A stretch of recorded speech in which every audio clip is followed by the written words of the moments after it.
In today's video, I'm going to teach you how to create a GoToMeeting. Whether you're setting up a virtual meeting for the first time or just need a quick refresher, I'll guide you through each step to ensure a seamless experience for both you and your attendees. Let's get started. First, navigate over to your GoToMeeting dashboard. You'll notice a prominent plus Create button located at the top right corner of the screen. Go ahead and click on that to begin setting up your meeting. Once you've done this, you'll be prompted to enter a meeting title. This title is crucial as it sets the tone and context for your meeting, so make sure it's clear and descriptive to let your participants know exactly what to expect. Next, you'll need to choose the type of meeting you want to create. You have two options: a one-time meeting or a reusable meeting room. If you're scheduling a one-off meeting, the first option is ideal.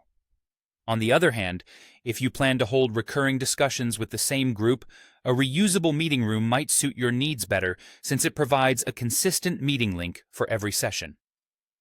Now, let's move on to the next decision.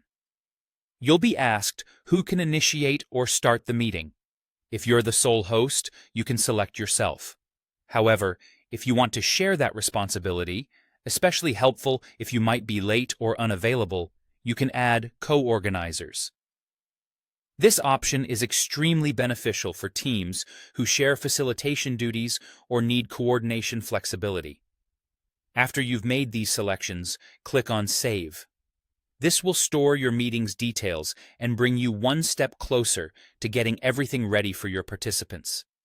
Upon saving, you'll see that the Start button is now available. This button is your gateway to launching the meeting when the time arrives. You can choose to begin either at the scheduled time or when you're available. Whichever you select, the meeting room will be ready to welcome your attendees.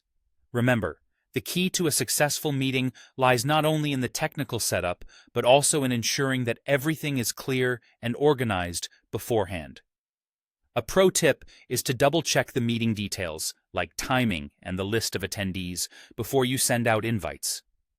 This helps avoid any last-minute confusion or conflicts. By following these steps, you'll have a GoToMeeting set up with ease, providing a professional and efficient way to connect with your colleagues, clients, or collaborators. I hope this guide helps you create a seamless virtual meeting experience. Thank you for tuning in, and happy meeting hosting.